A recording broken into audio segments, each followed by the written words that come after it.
사도신경으로 우리 신앙을 하나님께 고백하시겠습니다. 나는 전능하신 아버지 하나님, 천지의 창조주를 믿습니다.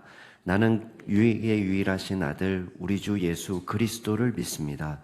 그는 성령으로 잉태되어 동정녀 마리아에게서 나시고 본디오 빌라도에게 고난을 받아 십자가에 못 박혀 죽으시고 장사된 지 사흘 만에 죽은 자 가운데서 다시 살아나셨으며 하늘에 오르시어 전능하신 아버지 하나님 우편에 앉아 계시다가 거기로부터 살아있는 자와 죽은 자를 심판하러 오십니다.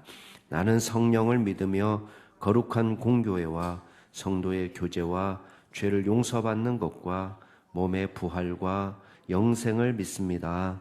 아멘. 우리 찬송가 395장으로 하나님 찬양하시겠습니다. 395장입니다.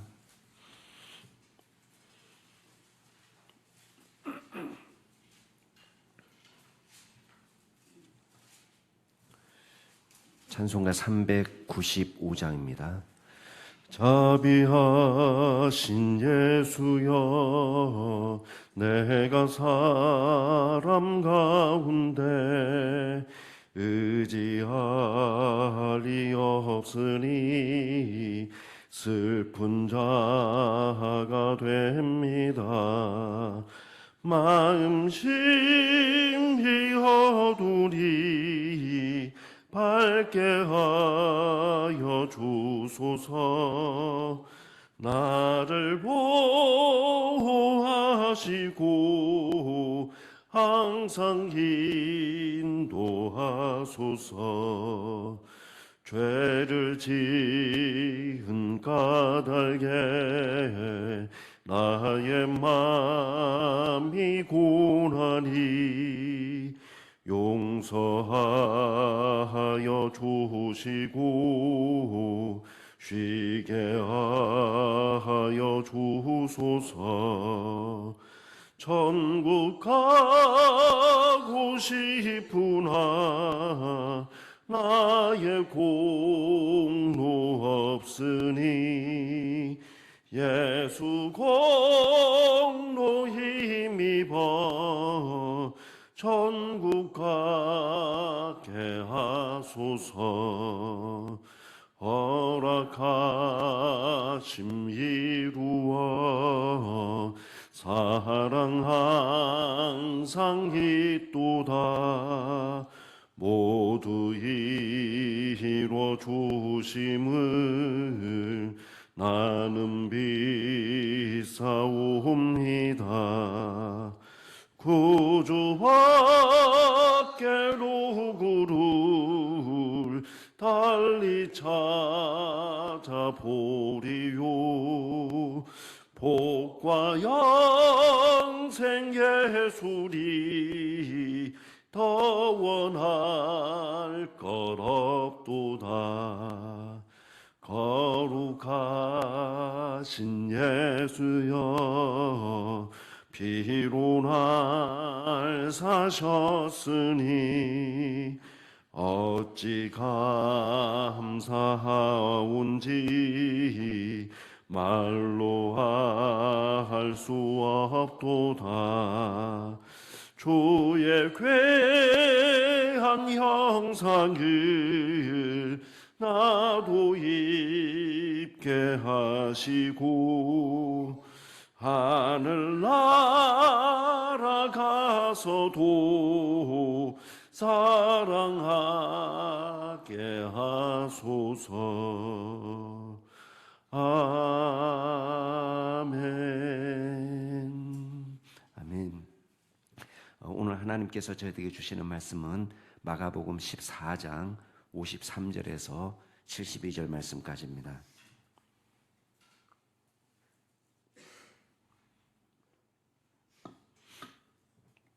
마가복음 14장 53절에서 72절 말씀까지 제가 한 절 여러분이 한 절 교독하겠습니다. 마가복음 14장 53절부터 제가 읽겠습니다. 그들이 예수를 끌고 대제사장에게로 가니 대제사장들과 장로들과 서기관들이 다 모이더라.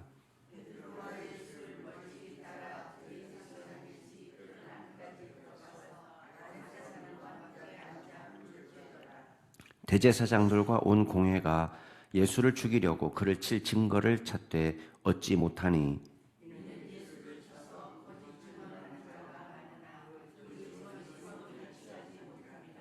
어떤 사람들이 일어나 예수를 쳐서 거짓 증언하여 이르되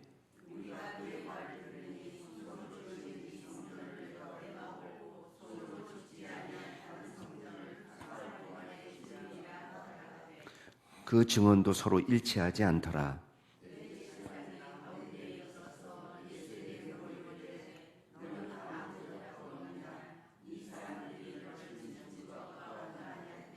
침묵하고 아무 대답도 아니하시거늘 대제사장이 다시 물어 이르되 내가 찬송받을 이의 아들 그리스도냐.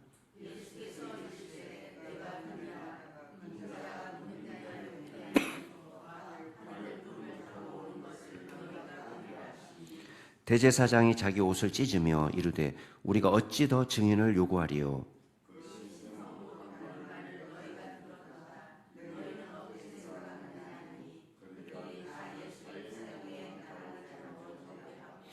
어떤 사람은 그에게 침을 뱉으며 그의 얼굴을 가리고 주먹으로 치며 이르되 선지자 노릇을 하라 하고 하인들은 손바닥으로 치더라.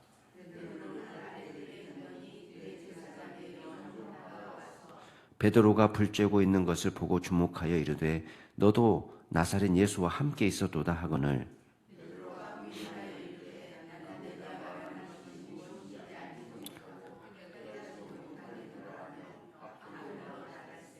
여종이 그를 보고 곁에 서 있는 자들에게 다시 이르되 이 사람은 그 도당이라 하되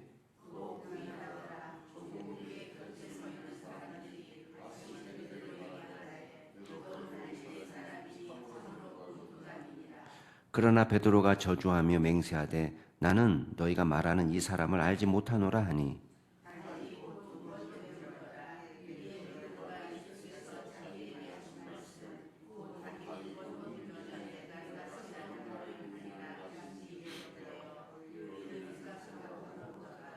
아멘. 어제 우리가 예수님이 겟세마네 동산에서 체포당하시는 모습을 보았습니다. 오늘 말씀은 이제 대제사장들의 집에서 재판을 받는 장면입니다. 요한복음에는 이제 먼저 안나스에게 재판을 받고 그리고 다시 가야바의 집으로 옮겨져서 재판을 받는 장면으로 나눠져 있지만은 오늘 말씀에는 그냥 한 통으로 이렇게 연결되어 있는 것처럼 이야기하고 있습니다. 그 새벽에 모여 있는 사람들을 보니까 대제사장들과 장로들과 서기관들입니다. 그러니까 이 사람들은 이제 공회원을 구성하는 멤버들입니다. 그러니까 뒤에 보면 55절에 대제사장들과 온 공회가 이런 말이 나와 있죠. 그러니까 사내들인 공회가 지금 모여 있는 것입니다. 근데 이 집회를 보면은 사실은 전부 다 불법이에요. 이 집회 전체 자체가. 왜냐하면 일단 사내들인 공회에는 종교적인 아주 중요한 재판을 할 수 있기 때문에 유대인들의 최고 사법기관이죠. 지금 로마의 속주로 있기 때문에 로마의 지배를 받아서 모든 판결이 이루어지고 특별히 사형은 로마 정부의 도움을 받지 않으면 이루어질 수 없지만 중요한 뭐 민사적인 문제라든지 종교적인 문제는 전부 다 이 사내들인 공회가 처리하도록 되어 있습니다. 근데 일단은 이 사내들인 공회가 모이는 장소는 성전입니다. 근데 지금 사적으로 대제사장의 집에서 모이고 있단 말이에요. 그리고 이 구성원들은 총 이제 제사장을 빼면 대제사장을 빼면은 70명입니다. 근데 어쨌든 이 사람들 가운데 나중에 요한복음에 보면 뭐 니고데모도 포함되어 있고 아리마대 요셉도 포함되어 있는데 이 사람들이 이제 새벽에 모여서 지금 하려고 하는 거는 신성 모독죄로 사형을 판결하기 위해서. 그래서 여기 보면 55절부터 보면 예수를 죽이려고 그를 칠 증거를 찾았다 이렇게 되어 있습니다. 그러니까 사형에 해당되는 죄를 다루는데 원래 3세기 문서에 보면은 공회는 사형 문제를 다룰 때는 새벽에 모이지 못하도록 되어 있습니다. 물론 어떤 분들은 그 3세기의 유대교의 관행을 담고 있는 거 아니냐 하지만 그렇지 않습니다. 이 유대교 문서 자체가 나중에 편집된 거기 때문에 그때는 벌써 예루살렘 성전도 없어지고 공회가 작동하지 않을 시대에 쓰여진 거예요. 그러니까 이미 그 이전 것을 담고 있는 겁니다. 그러니까 사형에 해당되는 범죄를 지금 새벽에 다루고 있다. 이거는 자기네들이 정해놓은 법에도 불법입니다. 그리고 형식은 다 갖췄어요.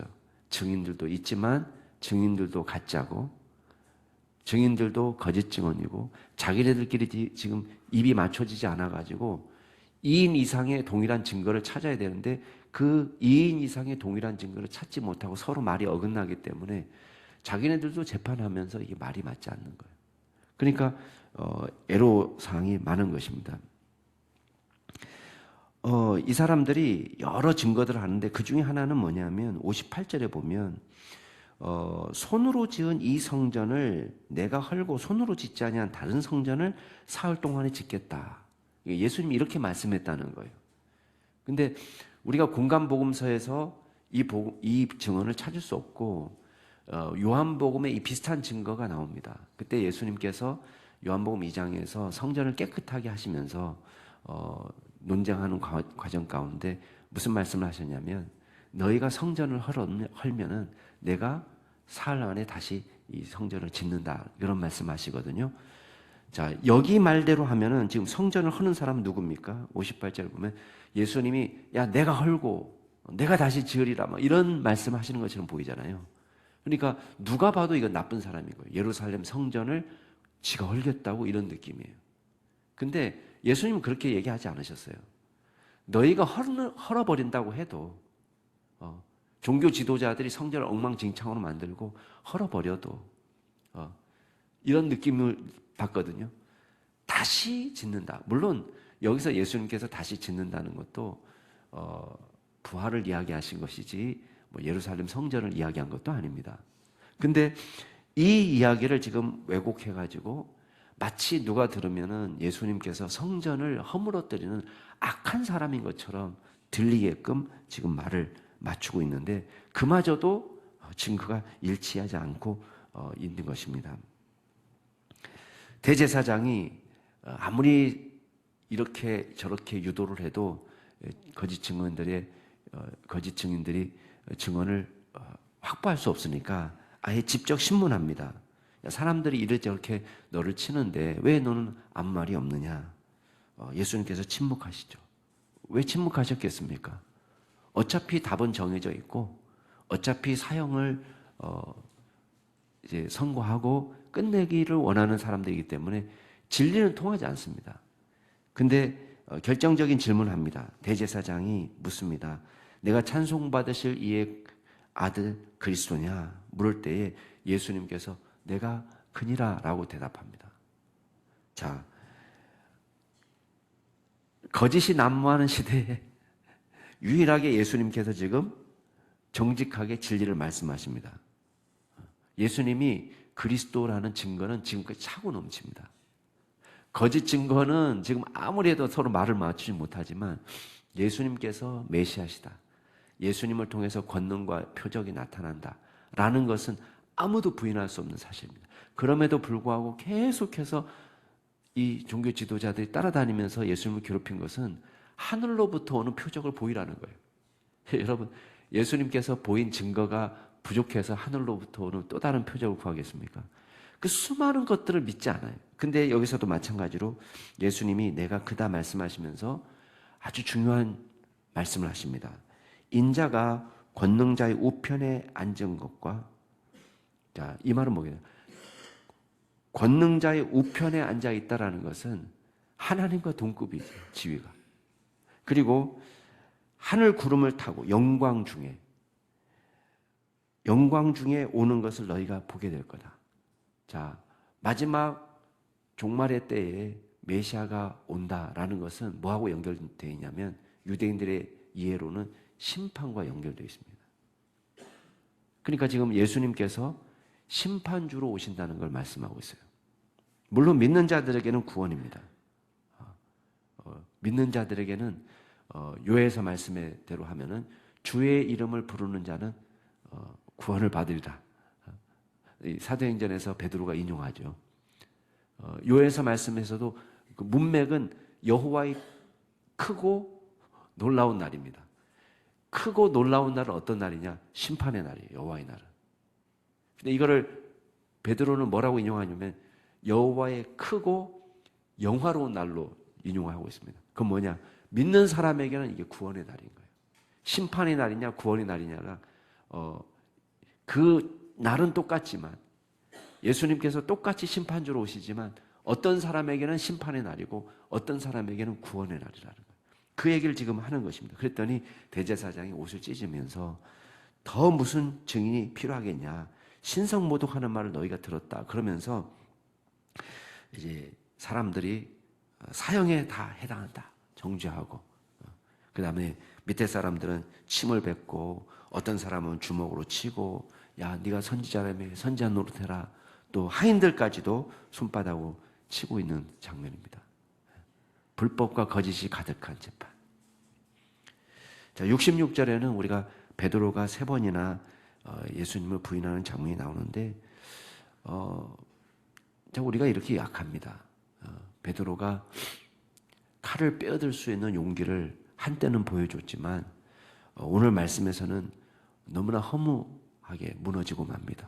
아마도 그 사랑하고 자기가 믿었던 예수님이 무기력하게 재판을 받고 사람들에게 두드러 맞고 모욕을 당하고 아마 이런 모습 때문에 기가 질렸을 것 같아요.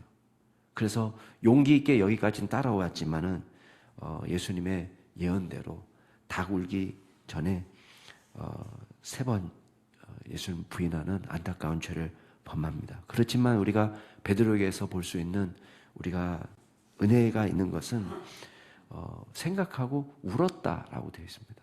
그래서 다시 베드로가 회복하고 회개할 수 있는 길을 마련했다는 것을 우리가 보게 됩니다. 자, 오늘 말씀을 통해서 우리가 몇 가지만 정리해 보겠는데 첫 번째는 우리 각자에게 주어진 권한을 선과 의와 하나님을 위해서 쓰자는 것입니다. 여러분, 인생 태어나서 대제사장이 되었다. 얼마나 영광스러운 일입니까? 그는 하나님이 세우신 직분이고 영광스러운 직분이에요. 유대인으로 태어나서 산헤드린 공의회의 의원이 되었다. 얼마나 대단한 영광입니까? 70인 그 공의회 멤버 가운데 한 명이 들어간 거예요. 70인이 한 명. 이제 뭐 우리가 국회의원 선거도 하지만은 국회의원이 참 권한이 많더라고요. 여러 권한을 갖고 있는데 한 번 태어나서 국회의원 한다. 뭐 영광으로 가문의 영광이죠. 근데 지금 이 사람들도 마찬가지예요. 산헤드린 공의회의 의원이 되었다는 것은 어마어마한 영광입니다. 그런데 그 공의회가 쓸데없는 기관은 아닙니다. 적어도 다 필요합니다. 무엇을 위해서 필요합니까? 악인을 심판하고 억울한 사람의 눈에서 눈물을 거두어 주시고 의를 의롭다고 얘기하고 악을 악하다고 이야기할 때 이 산헤드린 공의회는 가장 빛이 나는 것입니다.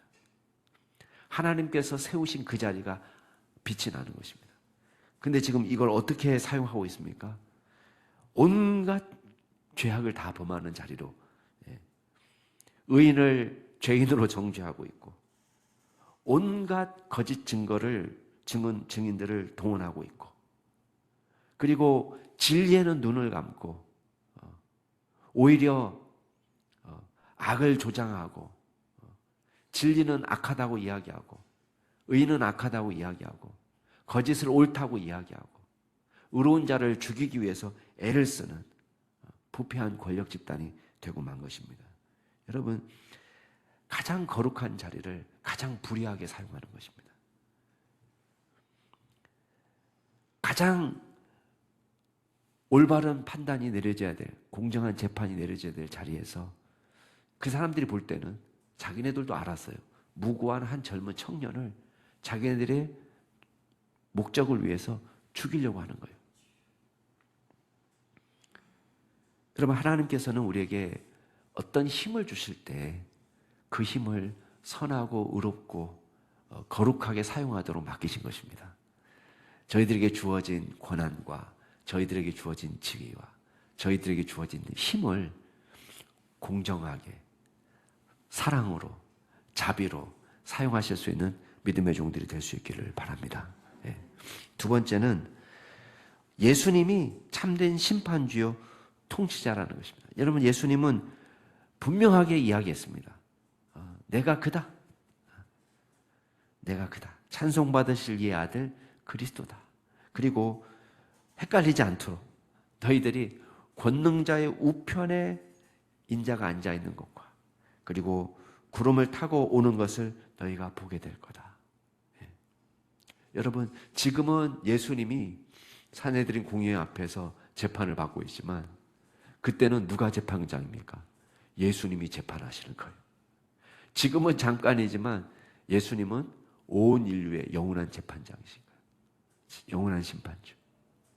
여러분, 지금은 내가 권한을 갖고 내 마음대로 하는 것처럼 보이지만 이 사람들은 한 사람도 예외 없이 예수님의 심판대 앞에 서야 될 사람이 되는 것입니다.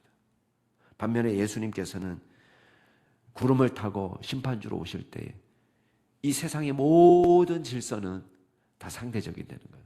기존의 모든 질서는 다 무너지고 예수님이 새 질서 가운데 예수님을 통해서 온 하나님의 나라에 의의 백성, 거룩한 백성이 들어가게 되는 것이고, 예, 죄인과 권력자들과 불의를 행했던 악한 자들은 어떻게 되는 거예요? 오히려 심판을 받게 되는 것입니다. 완전한 역전이 일어나는 것입니다. 우리가 그 사실을 늘 기억하고 참된 주님, 진리이신 주님을 주로 영접하고 믿음으로 살아가는 저와 여러분이 될 수 있기를 바랍니다. 마지막으로 우리가 기억할 게 있습니다. 여러분, 우리는 약한 존재라는 것을 기억해야 돼요. 예, 약한 존재. 여러분, 베드로가 뭐 전기 의자에 앉아가지고 막 고문을 하고 막 두드러 패고 죽인다 살린다 이렇게 해서 예수님을 부인하는 게 아닙니다. 목에다가 칼을 들이대가 너 죽을래 살래 이렇게 해서 예수를 부인한 게 아닙니다. 아주 조금만. 누구의 말에 무너집니까? 아무 권력도 없는 대제사장 집안에 일하는 종, 여종.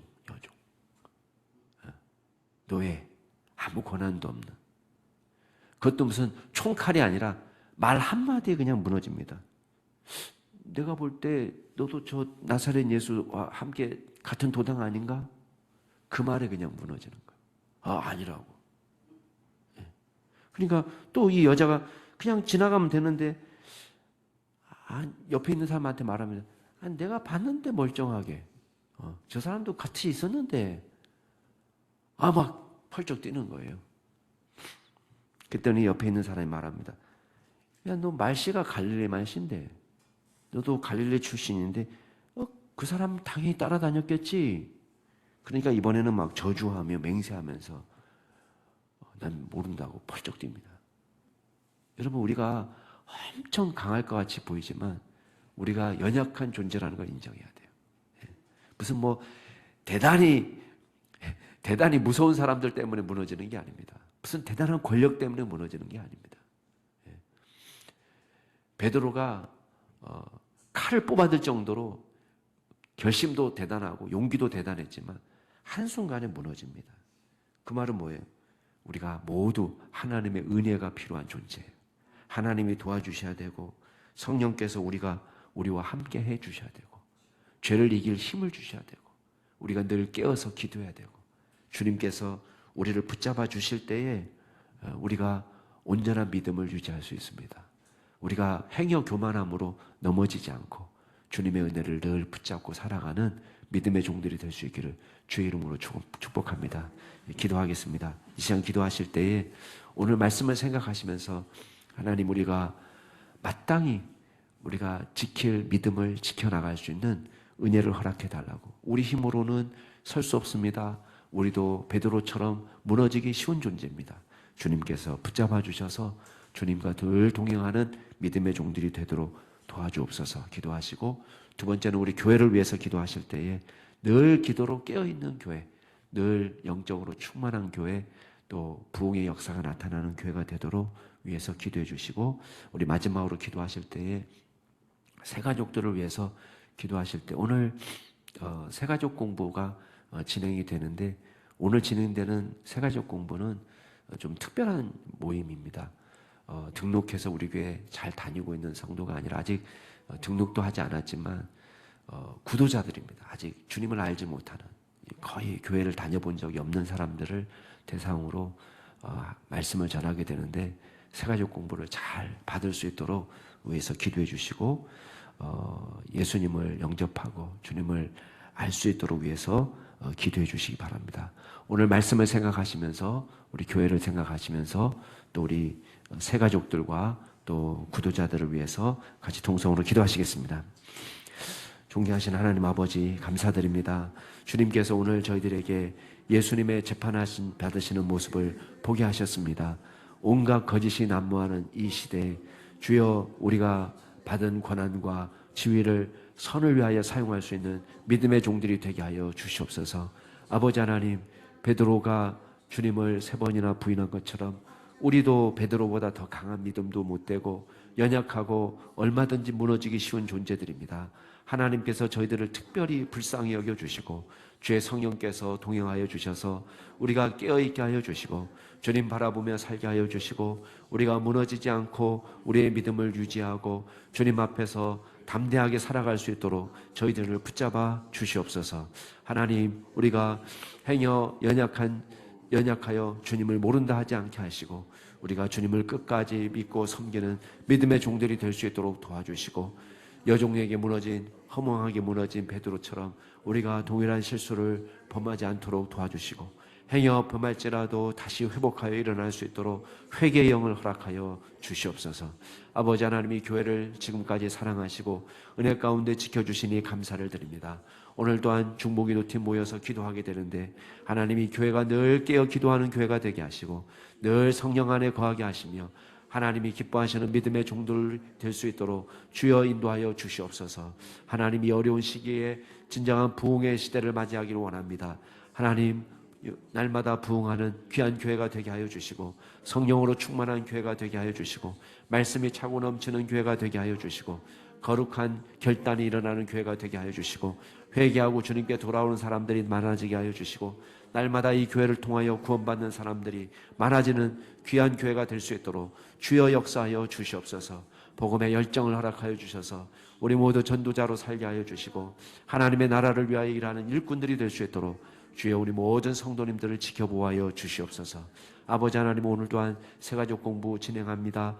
하나님께서 특별히 역사하여 주셔서 주여 예수를 알지 못하는 사람들입니다. 주님을 믿을 수 있도록 도와주시고 복음에 열려있게 하여 주시고 주님의 말씀을 들을 때 잘 깨닫고 이해할 수 있도록 도와주시고 성령으로 충만하게 하여 주셔서 우리를 주님께서 만나주신 것처럼 하나님이 영혼들에게도 주님 찾아가 주셔서 만나주셔서 하나님의 놀라운 기적의 역사가 나타나도록 도와주시고 주여 신실한 주님의 종들로 세워주시옵소서. 하나님, 기타 새가족 성경부하는 여러 형제자매들이 있습니다. 하나님께서 은혜를 베풀어 주시고 이 교회에 잘 정착하게 하여 주시고 또한 신앙의 뿌리를 내려 하나님이 보시고 기뻐하시는 믿음의 종들로 세워질 수 있도록 주여 역사하여 주시옵소서. 거룩하신 하나님 아버지, 불의가 판을 치고 거짓이 판을 치고 권력의 남용이 판을 치고 또 폭력이 난무하는 이 시대에 주님의 의와 진리와 거룩함이 살아있는 역사가 나타나기를 소원합니다. 하나님, 온전히 진리이신 예수 그리스도의 복음이 온 땅에 편만하게 하시고 주여 이 나라 이 민족이 주님을 잘 믿고 섬기는 믿음의 백성 될 수 있도록 도와주시옵소서. 길을 잃어 방황하고 진리를 잃고 헤매는 이 민족 가운데 주께서 함께하여 주셔서 주님을 온전히 주로 섬기며 우리에게 맡겨진 선교의 사명을 잘 감당하는 귀한 나라 될 수 있도록 주여 역사하여 주시옵소서. 주님께 모든 영광 올려드리며 예수 그리스도의 이름으로 기도드리옵나이다. 아멘. 하늘에 계신 우리 아버지, 아버지의 이름을 거룩하게 하시며 아버지의 나라가 오게 하시며 아버지의 뜻이 하늘에서와 같이 땅에서도 이루어지게 하소서. 오늘 우리에게 일용할 양식을 주시고 우리가 우리에게 잘못한 사람을 용서해 준 것 같이 우리 죄를 용서하여 주시고 우리를 시험에 빠지지 않게 하시고 악에서 구하소서. 나라와 권능과 영광이 영원히 아버지의 것입니다. 아멘. 네, 오늘도 주 안에서 복된 하루 되시기 바랍니다.